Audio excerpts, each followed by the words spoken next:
What's a master craftsman in today's modern economy? Just a question I think about sometimes. Some people call me the master craftsman.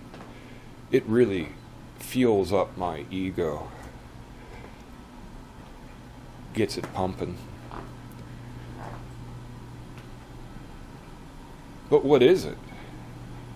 What's the master craftsman, and what do they do? What's their function?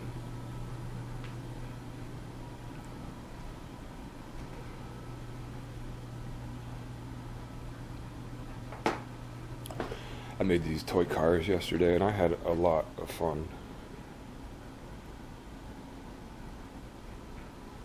Is this the work of a master craftsman, Joe?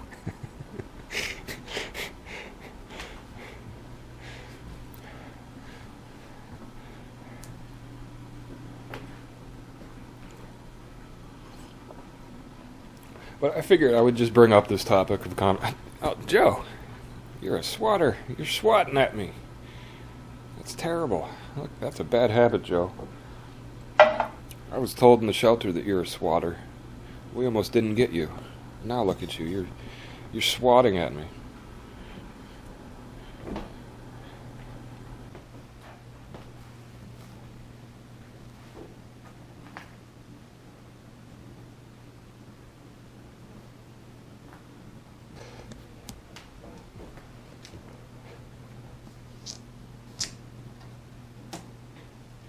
Cats are funny.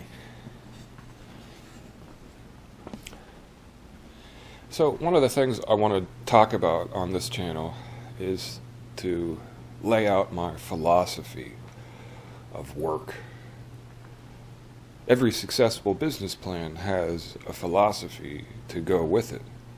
So I want to start articulating what that business philosophy and woodworking philosophy is, so that people could understand better where I come from, what my approach is, what my style of woodworking is. I'm still figuring that out. I've tested a lot of different things, but I have some ideas about,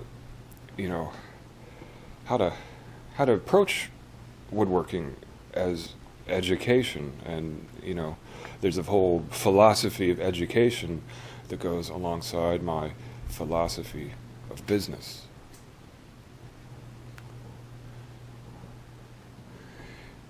But just to ask the question, what does the master craftsman do in today's modern economy?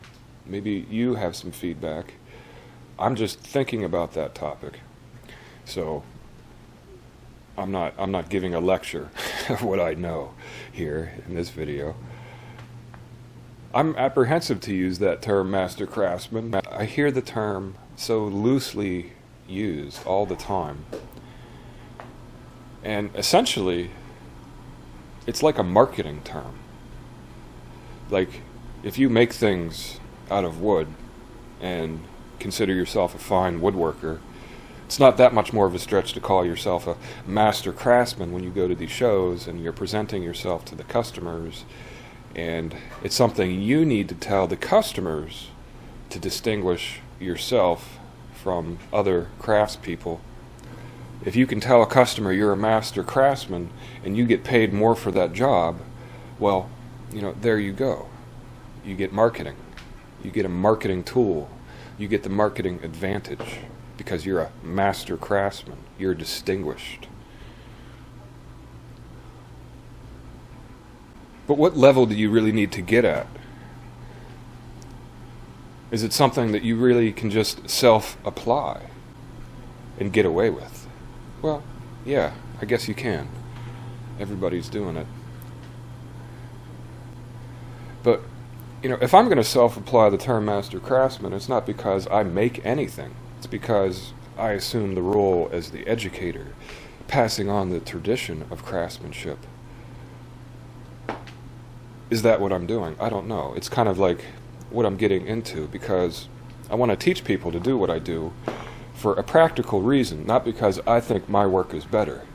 It's because I think people can make more money working with pine, making paint-grade furniture. So I want to teach people how to do that as a business model that works. Fine woodworking is not a business model that works. It's a relic from the past. It's not a skill that gives anybody a real economic advantage in the real economy. If you live in the art world and you find a way to make your living in the art community being an artist, that's kind of different. It's not really my approach here. I also want to teach people how to do this kind of work because it's fun and inventive and they make great gifts, okay? And I always wanted to make a toy car that worked as good as these do. They're just fun, okay? And I want to teach people how to do that, not because this makes money, because I'm pretty sure making these by hand is not going to be able to command the price unless I start some kind of new trend on YouTube with these, but you know, I'm not going to have that expectation. So, do you think I'm a master craftsman? Give me your opinion. So I can tell you some other stories about my experience being a craftsman and meeting other people and other craftsmen too. To be really honest, I feel kind of isolated here in terms of like getting any recognition at all for what I do. Not that I have some expectation to get recognition. Well, you know, I did when I moved up here. Okay, because when I moved up here, I thought, you know, I would be joining up a small town business community and I would be able to, you know, contribute and participate. And, you know, what I found when I got up here was, you know, kind of different. And I've just been slowly learning about how things work in Vermont. And Vermont is a place where you can come up and hide. And I guess that's kind of what I'm doing.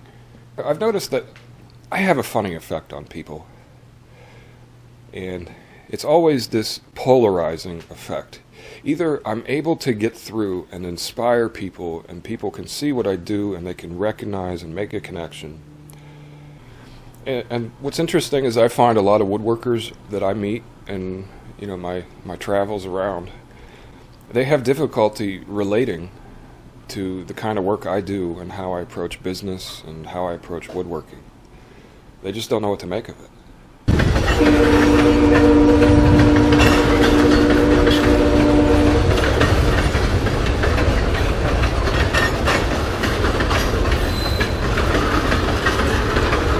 I've had some people tell me that my woodworking channel is the best on YouTube. Not because I'm doing the best work or the most appealing work, but because the videos that I make are more comprehensive and people can learn more from watching the things that I build and the way that I build them, the way that everything's thought out. And you know, that's one of my goals of making videos that are educational, because I think the magazines and the TV programming and a lot of other YouTube videos about woodworking now, I think they fall short on education because they're weighing so heavily on making something engaging, and that's what the marketing intelligence wants. So, you know, making a long video that's more comprehensive and educational doesn't have the same type of YouTube appeal, I guess.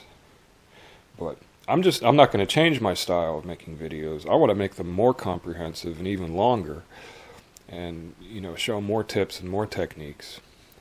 And that's the feedback I've been getting from my audience. That's what they want. Okay? But it's not necessarily what YouTube wants. Because I'm not making money for YouTube, I'm not joining forces with any marketing people out there. And I made that decision a long time ago. Which is maybe why, you know, my channel is kind of isolated from the larger woodworking marketing community out there. And I'm not going to make a lot of speculation about that.